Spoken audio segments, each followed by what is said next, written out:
이때 예수께서 갈릴리로부터 요단강에 이르러 요한에게 세례를 받으려 하시니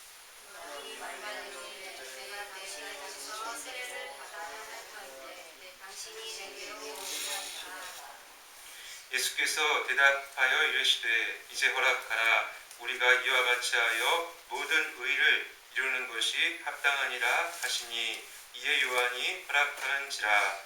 예수께서 세례를 받으시고 소금물에서 올라오실새 하늘이 열리고 하나님의 성령이 비둘기같이 내려 자기 위에 임하심을 주시더니. 함께 읽겠습니다. 하늘로부터 소리가 있어 말씀하시되 이는 내 사랑하는 아들이요 내 기뻐하는 자라 하시니라. 아멘. 이제 2024년도 마지막 주일입니다. 지난 4월 첫째 주에 우리 행복교회가 개척되었는데요. 함께 모여서 예배드리기 시작하여 이렇게 이제 횟수로 보니까 한 40번째 정도 예배를 드립니다. 우리가 행복교회를 시작하면서 물론 이 행복이라는 단어는 이제 그대로 우리가 이어받았지만 그리스도 안에서 하나님과의 관계에서 오는 그 행복을 누리는 것을 추구하고 있습니다. 특별히 이제 빅토르 위고라는 이 사람은 프랑스 대문호이지요. 이 사람은 이제 행복에 대해서 이런 말을 했습니다. 한번 제가 읽어드리겠습니다. 최고의 행복은 우리가 사랑받는다는 확신입니다. 라고 이렇게 했는데요. 물론 이분의 이제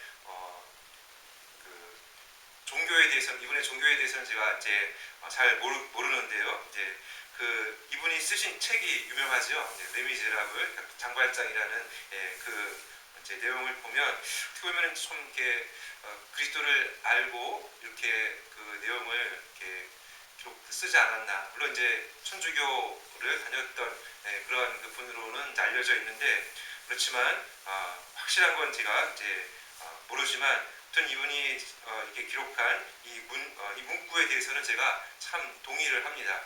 그런데 이제 문제는 여기서 이제 누구에게 사랑받느냐라는 것이죠. 물론 이제 일반적인 세상을 살아가는 분들에 있어서 행복은 그냥 또 우리가 말하는 행복은 이렇게 안정감 그리고 또는 우리가 또 다른 사람에게 사랑받는 그러한 것으로 표현되어지는 것을 볼 수가 있습니다.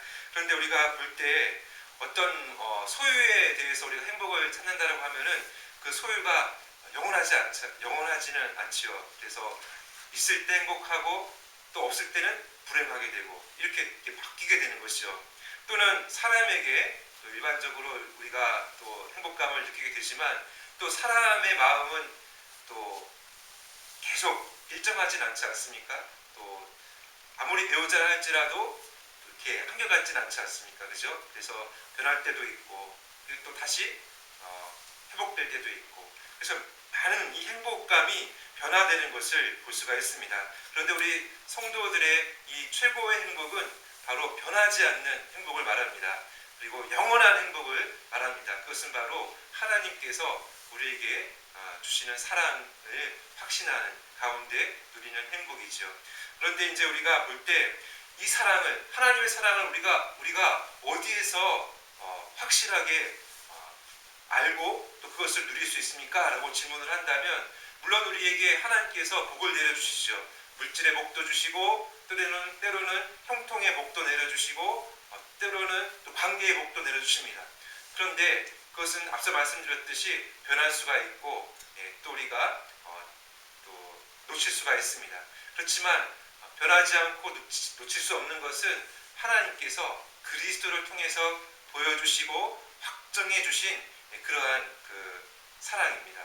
하나님께서 우리의 죄의 문제, 이 죄의 문제라는 것은 인류의 궁극적인 문제입니다. 죄 때문에 이 모든 분열과 다툼이 있고요. 그리고 또한 이 가운데 우리 가운데도 죄의 문제 때문에 또 우리가 진정한 마음의 평안을 누리지 못하죠. 그렇지만 이 죄의 문제를 궁극적으로 해결해 주시기 위해서 하나님께서는 창세기로부터 계속해서 우리에게 유일한 구원자를 약속하여 주셨습니다. 그 구원자로 인해서 이제 우리는 그 죄의 문제를 해결함 받고 하나님과의 관계가 회복되어 우리의 마음은 정말 눈에 보이는 것으로 만족하지 못하지만 또 만족한다 할지라도 그것이 변하지만 영원을 우리가 바라보고 그 영원하신 하나님의 그 사랑을 받는 그러한 온전한 관계의 회복을 바로 유일한 우리의 구원자이신 예수 그리스도를 통해서 이루어 주시겠다라고 약속해 주셨습니다. 그래서 우리는 궁극적으로 예수 그리스도 안에서 하나님의 사랑을 확신하고 그리고 변하지 않는 그 사랑을 누리면서 그 행복을 우리가 누리게 되는 것입니다. 그리고 또한 우리 계속해서 이것을 알고 누릴 때에 이 말씀을 통해서 우리가 그것을 더욱더 확신하고 믿음 가운데서 우리가 그것을 누리게 됩니다. 특별히 우리가 계속해서 그가 오신 이유를 우리가 살펴볼 때에 성경은 이제 장차 구약시대에서는 장차 이 땅에 보내어 주실 구원자에 대한 약속, 그분이 오셔서 이루실 구원 그리고 행복, 최고의 행복, 그것을 약속하는데 그 구원자에 대해서는 이렇게 또한 구약에서 대표로 제가 예를 들어서 말씀을 드릴 때 예레미야서 23장 5절 말씀을 한번 보시겠습니다.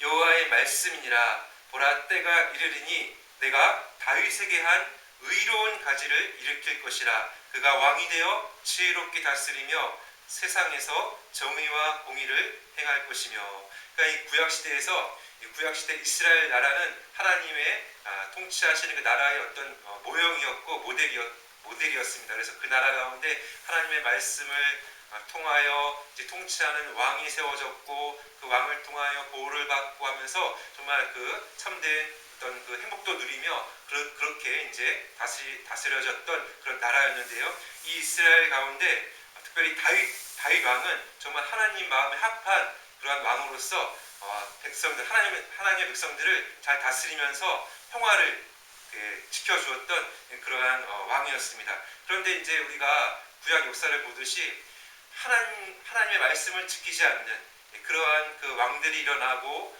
또 그 나라 가운데 정말 하나님의 말씀에 계속 불순종하기 때문에 하나님은 그 나라 가운데 평안을 이제 주시지 않고 또 계속 돌아오라는 그런 말씀을 주시지만 결국 그 백성들은 진정한 그 행복과 그 평안을 놓친 채 오히려 불순종의 길로 갔던 것을 볼 수가 있습니다. 하지만 그럼에도 불구하고 예레미야 선지자를 통해서 말씀하시는 것은 장차 정말 왕을 보내서 그 왕을 통해서 너희를 새롭게 하고 너희를 보호하고 너희를 통치하여서 그렇게 이제 하나님의 보호와 다스림을 회복시켜 주겠다라는 그런 약속을 해주십니다. 이것은 구약 시대부터 계속 이제 약속되었던 그러한 우리의 구원자요 또 왕 같은 그러한 존재로서 우리에게 오시는 그러한 분이시죠. 그런데 이제 여기서 말씀하는 왕, 어떤 주권자, 이런 그 다윗 왕과 같이 백성들을 보호하고 그리고 잘 살게 해주는 그런 왕, 실제로 이스라엘 백성들은요 그러한 왕을 기대했습니다. 그러한 메시아 구원자를 바라보면서 그 이스라엘 백성들은 그것을 가장 큰 소망으로 알고 기다렸습니다. 그런데 이제 우리가 볼 때 그런 왕이 이 땅에 온다라고 하면은 그 왕의 등장은 어떻게 이제 나타나겠습니까? 뭔가 이 위험이 있고 뭔가 장엄한 가운데 이렇게 나타나겠죠. 우리가 이제 어떤 영화를 볼 때도 어떤 왕이 백성들 가운데 딱 나타나면은 뭔가 이게 멋지게 나타나지 않습니까? 그죠? 여러분들이 본 영화 중에서 어떤 영화가 있습니까? 저는 어떤 이렇게 말하기 좀 그렇지만 관상이라는 영화 보셨나요 혹시? 거기에 이제 누가 등장하죠? 이정재가 그 태조로 딱 이방원인가요? 거기 이제 딱 등장하는데 막 내가 뭐 왕이 될 상인가 이러면서 이렇게 등장하는데 좀 우리가 맞지 않지만 뭐 그 정도로 이제 뭔가 포스가 뭔가 이렇게 힘이 느껴지는 그런 막 그 등장신으로 나타나면은 와 어떤 그 사람들이 볼 때 정말 이게 왕이 된 그런 사람으로 이렇게 이제 그러니까 그 힘을 다 보여주는 그러한 존재로 나타나는 것, 그것을 생각해 볼 수 있는데 아마 이스라엘 백성들도 그런 그 왕을 한번 꿈꿨을 것입니다. 그러니까 다윗 왕과 같은 막 힘이 있고 또 백성들을 사랑하고 이렇게 그래서 잘 살게 하는. 그런데 하나님의 그 약속을 따라 이 땅에 오신 진정한 왕은, 이 땅에 오신 그 왕은 그런 어떤 사람들이 볼 때 정말 왕이 될 모습으로 나타나지 않았었습니다. 우리가 지난번에도 살펴보았듯이 고난받는 종으로요. 그렇게 오셨습니다. 정말 낮고 낮은 자리. 크리스마스를 보내면서 또 살펴보았듯이 한 아기로, 그죠? 가난한 집안의 한 아기로 낮고 낮은 자리에 오셨습니다. 그리고 오늘 본문에 보시면 그분이 이제 공생애를, 우리를 구원하시기 위한 새로운 역사를 시작하시는데 그 시작하시는 그 첫 자리가 세례받는 자리입니다.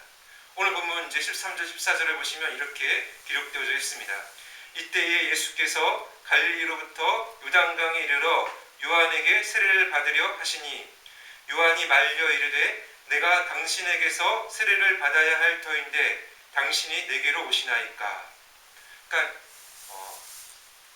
우리를 구원하시기 위한 왕 같은 분, 그분이 이제 오셔서 처음으로 이제 우리를 위한 구원의 사역을 시작하시는데 그분이 세례를 받으십니다. 이 세례는 죄인이 받는 것이거든요. 죄인이 하나님께로 돌이킨다라는 그 회개의 세례를 받는 것인데, 그래서 이제 이 세례 요한이 이제 요단강에서 백성들을 세례를 주는 그러한 장면인데, 그런데 너무나도 놀랍게도 그 구약에서부터 예언되었던 유일한 구원자 그리고 왕 같은 분, 그분이 세례를 받으시는 자리로 오시는 것입니다. 이게 생각해 보면 정말 놀라운 일입니다.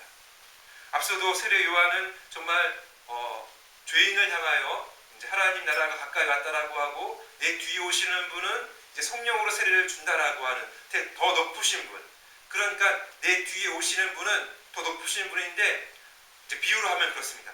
태양과도 같은 분입니다. 그런데 자기는 어떤 존재냐? 그 태양을 가리키는 등불과도 같은 존재라는 것입니다. 그냥 촛불과도 같은 존재라는 것입니다.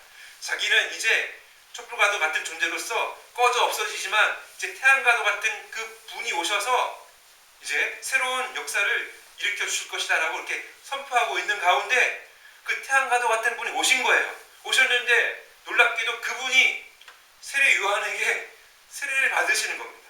그러니까 죄인의 자리에, 그분은 죄 없으신 분이시지만 우리와 같은 죄인의 자리에 딱 서심으로 이제 우리를 대신하여 구원하시기 시작하신다는 것을 알려주시기 위해서 그 자리에 오시는 것입니다. 그러니까 우리의 자리에 오신 것입니다. 여러분 생각해 보십시오. 만약에 여러분이 누명을 써서 죄를 안 지었어요. 그런데 여러분이 누명을 써갖고 경찰서에, 이런 말은 좀 그렇지만 예를 든 겁니다. 그러니까 저를 예를 들게요. 제가 예를 딱 들기가 편합니다. 오히려 여러분은 아니에요. 여러분 아니고 제가 잘못을 저질렀어요.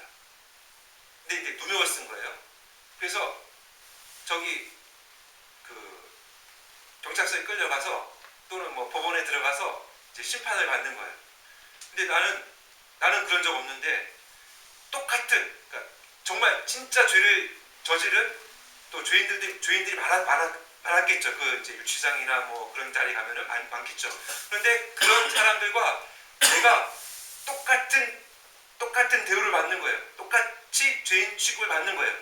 그러면 저 같으면 제가 어떻게 생각될까요? 어떻게 생각될까요?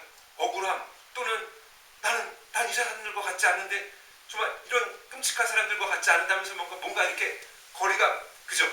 그렇게 느껴지겠죠? 좀 이렇게 와닿지 않으신가요? 그렇겠죠? 내가 더 낮아지는 자리, 그리고 죄인들과 함께 줄을 섰어요. 똑같이 막 그 죄인들은 어떤 죄인들이냐면은 사람을 해하고 또 사람을 또 사기를 치고, 요즘 막 사기치는 많지 않습니까? 사기치고 그리고 또 되게 끔찍한 일도 저지른 사람이에요. 근데 내가 똑같은 그 사람들과 같은 자리에 있는 거예요. 그럼 내가 얼마나 정말 그렇겠습니까? 그죠? 그런데 이것과는 비교할 수 없는 겁니다. 비교할 수 없는 겁니다. 하나님이신, 임마누엘 하신 하나님이신 그분이 피조물이 되신 거예요. 우리와 같은 인간이 되신 거예요.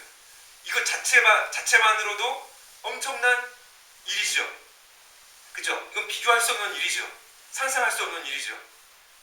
그런데 그분이 더 상상할 수 없는 일은 죄 없으신 분이에요. 죄 없으신 그분이 세례받는 자리, 그러니까 죄인의 자리에, 우리의 자리에 서신 거예요. 이것만 해도 우리는 정말 이게 너무나도 파격적인 겁니다. 구약시대 그 왕 같은 분이 오신다라고 했는데 그 왕의 포스를 가지고 등장하는 게 아니라 우리의 자리에, 낮고 낮은 자리에, 죄인의 자리에 서신 것입니다. 그분은 죄 없으신 분이시고 그분은 하나님이십니다. 임마누엘 하신 하나님. 그래서 이제 오늘 본문에 들어오면은 그분이 세례 받으심으로 이제 우리의 자리에 서셔서 우리의 구원을 이루시고 그 구원을 이루신다라는 것은 곧 하나님과의 관계를 회복시켜 주셔서 이제 하나님의 사랑을 확신하게 하는 그러한 일을 이제 여셨다라는 것을 우리에게 가르쳐 주시는 것입니다.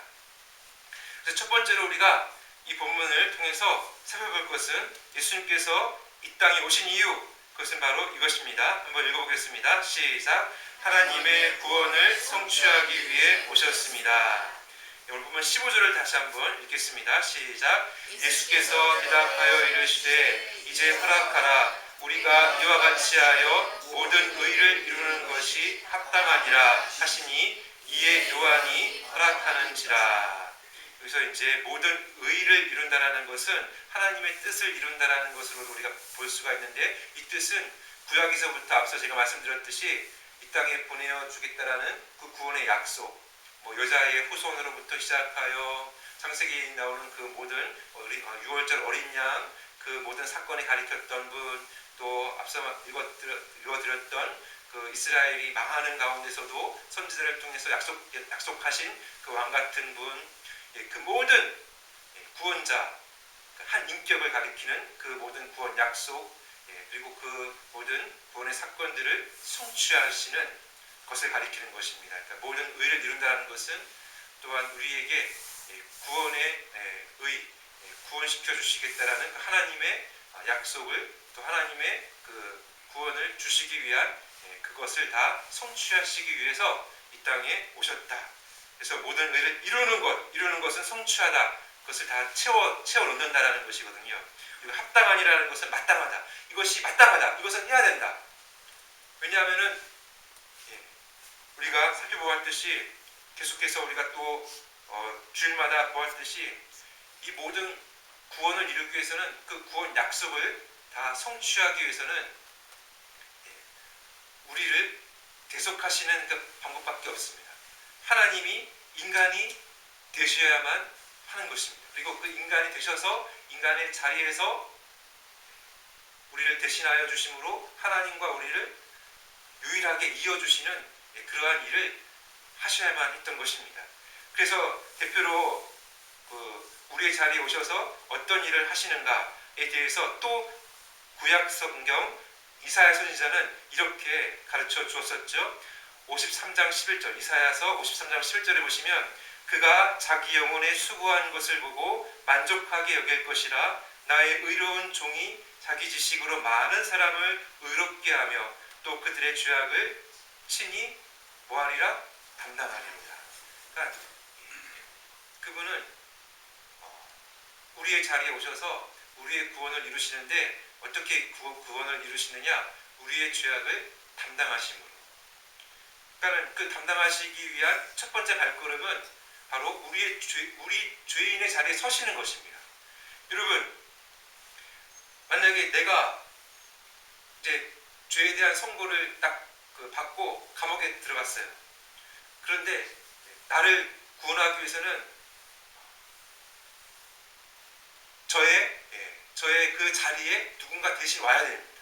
반드시 그 죄의 형벌을 받아야 되고, 또한 죄인인 내가 다시 죄인인 나를 대신하기 위해서는 그 사람은 죄가 있어야 됩니까? 없어야 됩니까?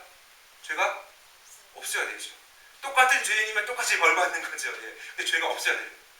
그런데 우리 모든 인류의 죄, 그 죄로 인한 이 모든 타락의 결과들을 다 해결하기 위해서는 사람이 이걸 할 수가 없습니다.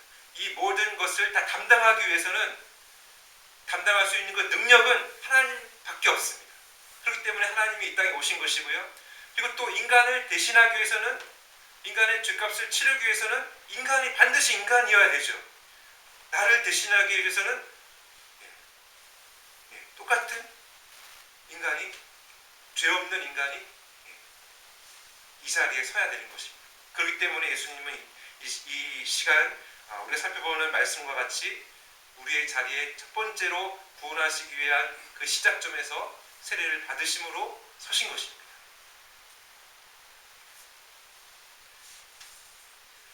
사랑하는 여러분, 우리의 주께서는 이 땅에 처음 초림하셨을 때, 2000년 전에 초림하셨을 때 낮고 낮은 자리에, 그분은 왕이시지만 낮고 낮은 자리, 세상에서 여러 다른 종교가 있지만 그 종교의 대상이 되는 그 신이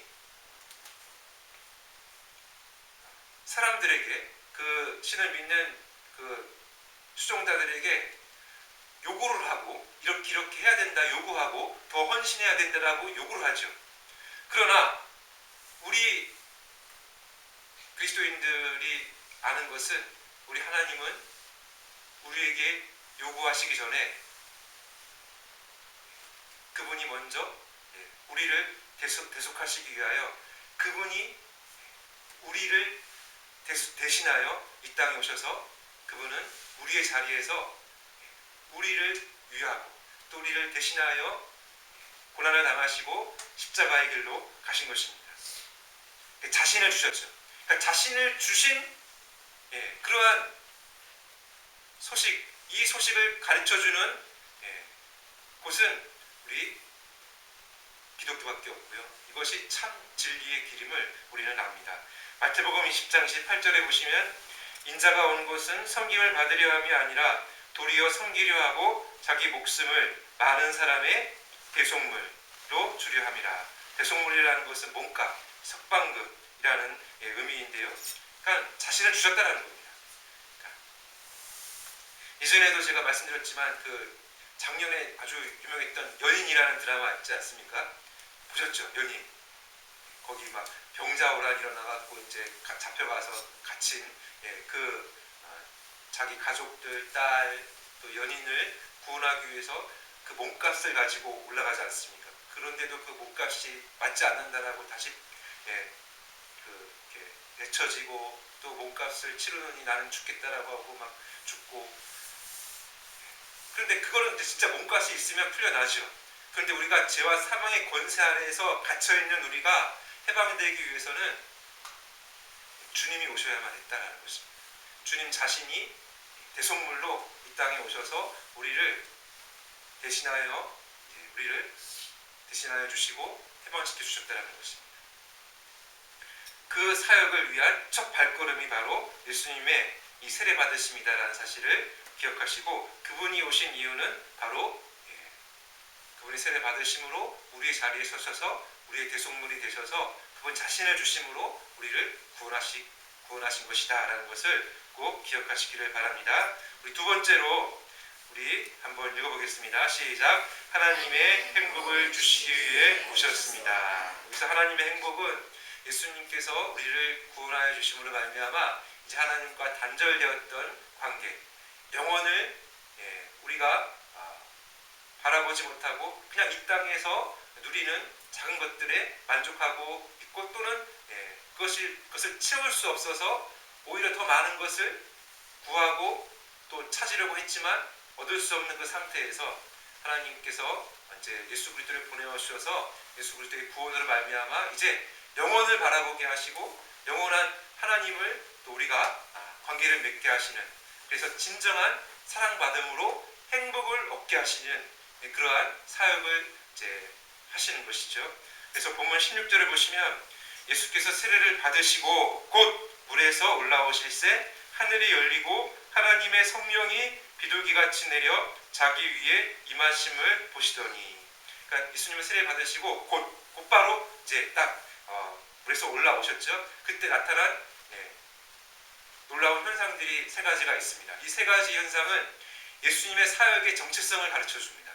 이렇게 해서 이루시는 그 놀라운 역사를 미리 공식적으로 확인시켜 주시는 그러한 현상이 나타나는데요. 첫 번째로는 하늘이 열렸다는 것이죠. 인간의 힘으로는 하늘로 갈 수 없습니다. 여기서 말하는 하늘은 하나님이 계신 곳이고, 우리가 이제 영원한 하나님 나라의 물론 영적인, 지금으로는 영적으로 우리가 이제 임한 하나님 나라지만 실제하는 그 하나님 나라가 인간의 힘으로는 올라가지 못하지만 하늘에서부터 열려서 이렇게 위로부터 하늘길이 열렸다라고 우리가 볼 수 있는데, 그래서 예수님의 이 사역이 하늘로 가는 길을 여신, 또 하늘에서 이제 공식적으로 이 예수님의 이제 이 사역이야말로 이제 하늘이 열리는 사역이다라는 것을 가르쳐주는 그러한 모습이었다라는 것을 우리에게 알려주고요. 조엘이라는 그 주석가는 이렇게 가르쳐주고 있습니다. 죄는 하늘을 닫히게 하며 하나님과 사람 사이의 친밀한 모든 교제를 단절시킨다. 그러나 이제 그리스도께서 모든 신자들에게 천국을 열어놓으신 것이다. 이 첫 발걸음으로 이제 하늘이 열림으로 이 예수님의 사역은, 이 정체성은 바로 우리로 하여금 하늘의 길을 이제 가게 하시는 사역이다라는 것을 가르쳐 주시고요. 두 번째로는 하나님의 성령이 비둘기같이 임하셨습니다. 하나님의 성령이 비둘기같이 임하셨는데, 비둘기라는 자체에 너무 초점을 맞추면 안 되고, 중요한 것은 성령이 임했다. 그리고 이제 비둘기라는 것은 구약 시대에 이제 그 복된 소식을 전하는 역할을 했지 않습니까? 그러니까 이 성령이 임하심으로 이제 이 예수님께서 어떻게 사역하시는가? 성령의 그 기름 부으심을 받아서, 물론 그분이 하나님이시지만 이 땅에 인간으로 오셨기 때문에 또 인간으로서의 사역을 또 삶을 사실 때에는 하나님의 하나님과 동등한 그런 본질을 가지고 계시고, 그 권능과 영광이 또 동등하지만 삼위일체 하나님이시고, 삼위일체 하나님으로서 그 모든 하나님으로서의 그 본질이 정말 동등하고 그 권능과 영광이 정말 일치하시지만 그것을 감추시고, 그리고 성령 하나님의 강림하심으로 말미암아 성령 하나님으로 이제 사역을 시작하신다라는 것을 이제 또 보여주시는 것입니다. 실제로 사도행전 10장 38절에 보시면 하나님이 나사렛 예수에게 성령과 능력을 기름 붓듯 하셨음에 그가 두루 다니시며 선한 일을 행하시고 마귀에게 눌린 모든 사람을 고치셨으니 이는 하나님이 함께 하셨습니다. 그러니까 이제 성령 하나님이 함께 하심으로 이제 예수 그리스도께서 이제 사역을 하시는데, 하나님 나라의 놀라운 회복의 역사를 일으키지 않습니까? 귀신을 쫓아내시고 병든 자를 고치시고, 이것은 곧 이 땅에 하나님 나라의 역사가 시작되었고 임했다라는 것입니다. 이제 죄와 사탄의 권세는 꺾이고 영적으로 놀라운 회복의 역사가 시작되었고 이제 이렇게 펼쳐져 나간다. 근데 그 펼쳐져 나갈 때에도 누가 역사하시는 것입니까? 물론 예수 그리스도의 이 구원 사역의 성취로 말미암아 이제 놀라운 하나님 나라가 이 땅에 임했고 이제 확장되어 나가지만, 중요한 또한 그 역할은 성령 하나님이 하신다라는 것을 또 보여주시는 것입니다. 그리고 마찬가지로 예수님께서 십자가에 달려 죽으시고 3일 만에 부활하셔서 제자들에게 나타나셨을 때도 뭐라고 말씀하셨냐면은 너희에게 평강이 있을지어다 하시고 성령을 받으라고 하셨습니다. 이 성령께서는 또한 우리에게도 임하여 주셔서 우리 가운데 역사해 주셔서 우리로 하여금 예수님을 더 잘 믿게 하시고 또 예수님을 주로 고백하게 하시고, 또한 우리로 하여금 이 땅에서 하나님 나라의 삶을 살게 하시는 것입니다. 또 교회를 세우셔서 또 교회의 그 모든 말씀의 역사를 일으켜 주시고 인도하시는 그러한 사랑과도 같은 그러한 사역을 하신다는 것을 또한 우리가 지금은 알고 있는데, 또 하나님 나라의 그 첫 시작점에서 예수님께서 세례 받으신 이후에 곧바로 성령이 강림하심으로 말미암아 이 하나님 나라의 역사가 예수 그리스도로부터 시작되었고 지금도 이제 예수님께서는 또 성령으로 역사하셔서 우리와 함께 하시고 지금도 성령을 우리 가운데 보내주셔서 내주하게 하셔서 우리로 하여금 예수님을 믿고 의지하고 또 하나님의 사랑을 확신하게 하시는 것이다라는 것을 또 본문을 통해서 이렇게 또한 우리가 계속해서 우리가 바라보고 적용시켜 볼 수가 있는 것입니다. 또한 하늘로부터 무슨 음성이 들렸습니까? 본문 17절을 보시면 하늘로부터 소리가 있어 말씀하시되 이는 내 사랑하는 아들이요 내 기뻐하는 자라. 이것은 구약시대에 예언되었던 왕과 같은 분 또 고난받는 종에 대한 그 확증이죠. 그러니까 구약에 예언되었던 이 구원자가 바로 이분이다 라는 것을 하늘의 음성으로 성부 하나님의 음성으로 확실하게 이제 인증해주는 그러한 것입니다. 이로써 이제 예수님의 사역은 시작되었습니다. 이제 나타난 것이죠. 예수님은 30년 사생활, 그러니까 이제 부모님 밑에서의 그러한 일반적인 우리와 똑같은 일생을 사셨죠. 그리고 나서 이제 이 세례 받으심으로부터 공식적으로 3년의 공생애를 시작하십니다. 그 시작하시는 것이 이제 나타났다는 것을 이 세례를 통해서 이제 보여주시는 것이죠. 그래서 실제로 요한복음 1장 31절에서 세례 요한이 이렇게 말합니다. 나도 그를 알지 못하였으나 내가 와서 물로 세례를 베푸는 것은 그를 이스라엘에 나타내려 함이라.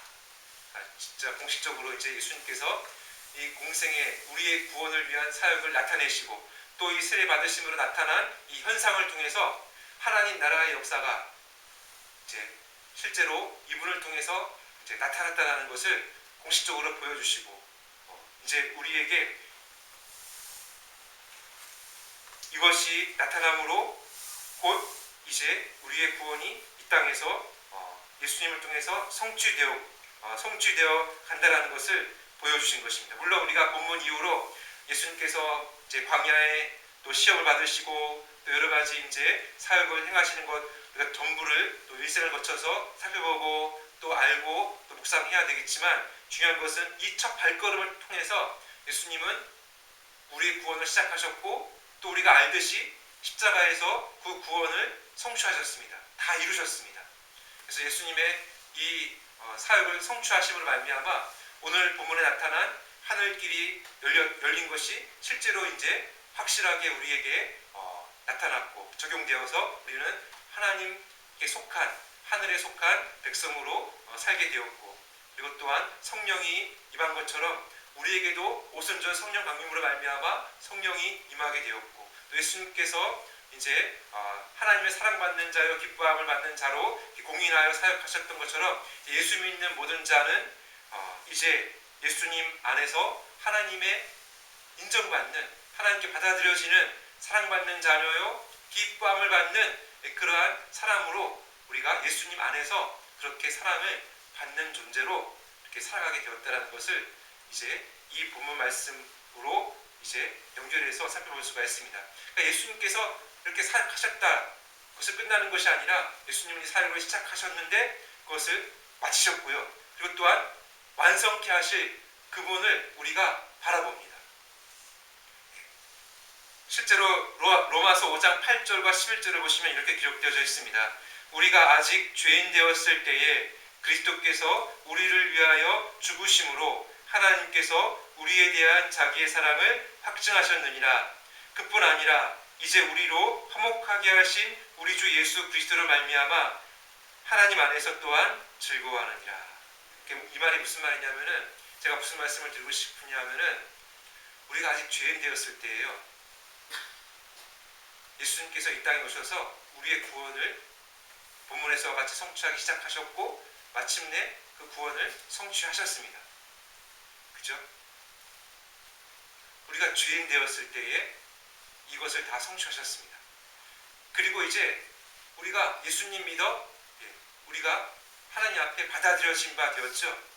그렇다면 더욱더 우리는 하나님 안에서 행복을 누릴 수 있다는 겁니다. 하나님의 사랑받는 확신을 가지고 그 행복을 누리고 또한 하나님을 즐거워할 수 있다는 것입니다.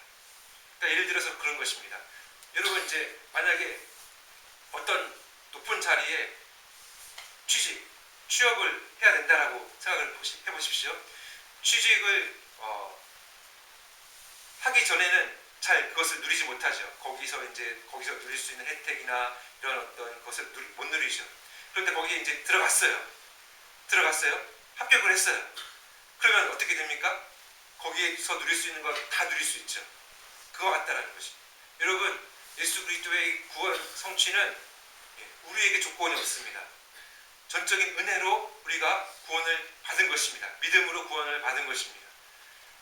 그랬다라고 한다면 이미 우리가 죄인이었을 때 치루신 이 구원의 성취가 확실하다고 한다면, 이미 구원받았다라고 한다면, 우리가 이제 이 안에 들어왔다라고 한다면 더욱더 하나님의 그 사랑을 확신하는 가운데 행복을 누릴 수 있고, 또 하나님을 즐거워하며 하나님을 사랑하고 또 하나님께서 주시는 복 가운데 다른 것도 더 누릴 수 있으며, 무엇보다 하나님 자신을 누릴 수 있다는 것입니다.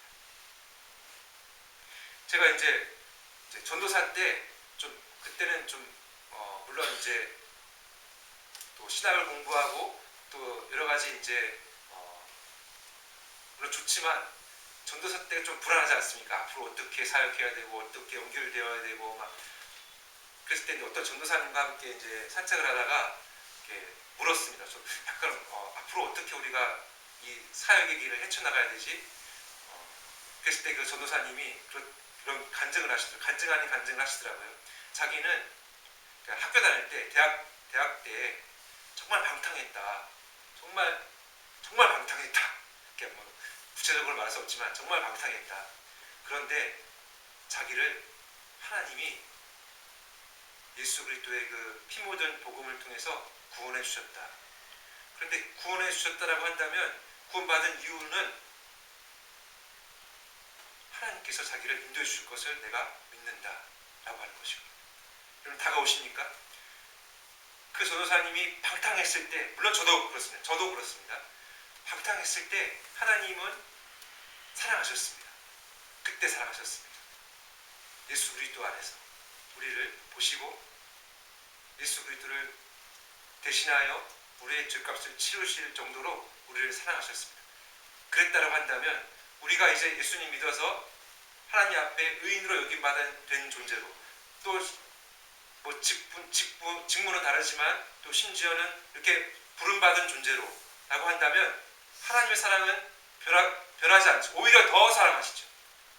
더 사랑하시고 그 사랑은 변하지 않고 영원할 것입니다. 그렇다면 우리가 할 수 있는 것은 그 사랑을 누리고 나누고 하는 것입니다. 실제로 스바냐 3장 17절에 보시면 하나님 얼마나 우리를 사랑하시는지를 이렇게 표현하고 있습니다. 한번 다 같이 읽어보겠습니다. 시작. 너희 하나님 여호와가 너희 가운데에 계시니 그는 구원을 베푸실 전능자이시라. 그가 너로 말미암아 기쁨을 이기지 못하시며 잠잠히 사랑하시며 너를 말미암아 즐거이 부르며 기뻐하시리라 하리라. 아멘. 사랑하는 여러분, 마지막으로 이 말씀을 적용할 때 나 자신에게 이 말씀을 적용하셔야 됩니다. 그러니까 우리가 행복교회 다닌다 또는 그리스도 안에서 행복을 누린다라는 것은 앞서 이제 빅토르 위고라는 대문호가 말했듯이 최고의 행복은 우리가 사랑받는다라는 확신입니다. 저는 이 말에 동의합니다. 근데 누구에게 사랑받느냐? 그것은 하나님께 사랑받는다라는 것입니다. 성경은 그 이야기입니다. 그런데 하나님께 사랑받는 것을 어떻게 확인하느냐? 우리에게 주어진 어떤 물질, 우리에게 주어진 어떤 관계 행복, 이게 아니라 이건 변할 수가 있는 겁니다. 어디서 확인하느냐? 예수님께서 우리의 자리에 오셔서 우리를 대신하여 사시고 의를 이루시고 십자가를 지시고 죽으시고 부활하시고 우리와 성령으로 함께 하시고 거기서 확인한다는 것입니다. 그랬을 때 우리는 하나님 자신을 즐거워하고 기뻐하며 살아갈 수가 있습니다. 이게 기독교의 핵심 중에 핵심이고 복음의 내용입니다. 우리는 우리는 비록 우리 자신을 볼 때에는 죄인이고 또 넘어집니다. 아직 불완전하기 때문에. 근데 우리 자신을 한 번 볼 때 예수님을 10번 보십시오. 물론 이거 다른 그 설교자가 했던 말인데 더 많이 보십시오. 그러면은 우리의 마음 가운데는 이 최고의 행복을 뺏길 수가 없습니다. 그리고 이 최고의 행복을 또한 예수님께서 이루신 그 일이 기독교의 핵심이라고 했죠. 그리고 또한 기독교에서 말하는 그 계명이 있습니다. 새 계명이 있습니다. 요구하는 게 있습니다. 그것은 뭐냐면은 내가 너희를 사랑한 것처럼 너희도 서로 사랑해라. 그러니까 이 말이 무슨 말이냐면은 이 최고의 행복 너희가 누리지 이걸 삼위 하나님과 누릴 뿐만 아니라 삼위 하나님도 그 행복을 누리기 위해서 이 행복을 우리와 함께 누리기 위해서 예수님을 보내신 것처럼 너희도 이 행복을 함께 누리기 위해서 함께 너희의 손과 발을 통해서 너희의 마음과 입술을 통해서 함께 이제 서로 이웃을 향하여 사랑하는 사람을 향하여 그 사람을 전하고 베풀라라고 하시는 게 기독교의 그 다음 계명입니다. 근데 이 계명이 먼저 오는 게 아니라 먼저는 이 하나님의 그리스도 안에서의 사랑이 오는 것이고 그 다음에 이 계명이 오는 것이죠. 근데 우리가 또 살아가는 데 있어서는 고난의 길입니다. 좁은 길이고 이 사랑을 행하기 위해서는 여러분 내 희생이 필요합니다. 이게 희생, 내 헌신이 필요합니다, 여러분. 그런데 우리에게 이미 주어진 이 사랑과 또 영광과 장래에 주어질 영광과 비교할 수 없습니다. 그리고 오히려 우리가 서로 사랑할 때 그 사랑을 더 알게 되는 것입니다. 그래서 우리 기독교의 이 공동체, 이 교회는요, 하나님께서 이 행복을 함께 누리도록 하시는 공동체입니다. 우리가 혼자서는 못 누립니다. 물론 하나님과의 관계를 누리죠. 그런데 그 하나님과의 관계도 목적은 함께 누리게 하시기 위함입니다. 확산되는 놀라운 역사가 있습니다. 그래서 우리는 서로 사랑할 때, 근데 이 사랑의 우선순위는 뭐다? 하나님을 사랑하는 것이다. 그러니까 성경은 하나님을 먼저 사랑하라고 합니다. 그러니까 10계명의 제1계명도 하나님만을 예배하고 하나님만을 전심으로 사랑하라는 것입니다. 왜냐하면 그게 마땅하다는 것입니다. 왜냐하면 그 사랑을 하셨기 때문에. 그리고 나서 서로 사랑하라는 것입니다. 그러니까 이 신약 성경에는 무슨 말이냐면요, 예수님을 따라가는 데 있어서 너희 부모님보다 더 예수님을 사랑하고 자녀보다 더 사랑하고 심지어 너의 소유보다 더 사랑하라 라고 합니다. 근데 그게 마땅한 것입니다. 왜냐하면 주님은 우리를 이 모든 것보다 더 사랑하셨기 때문에. 그리고 그렇게 사랑하는 게 맞는 이유는요, 제가 좀 오래 걸리지만 이것은 꼭 말씀을 드리고 싶은 것은 내가 가장 사랑하는 사람 있지 않습니까? 여러분 누구 사랑하십니까? 배우자, 자녀, 딸, 자식, 또는 여러분이 사랑하는 소유가 있습니까? 집, 자동차. 그런데요, 우리 주님이요, 내가 사랑하는 그 사람보다 우리 주님이 그 사람을 더 사랑해요. 그거 아십니까? 그 사람을 위해서 주님은 대신하여 죽으신 분이에요. 그러니까 내가 이 사람을 아무리 사랑한다 할지라도 주님보다 못한 거예요.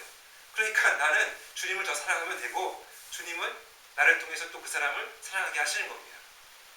내 소유, 이 모든 우주 만물은요 다 주님의 것입니다. 그리고 이 우주 만물을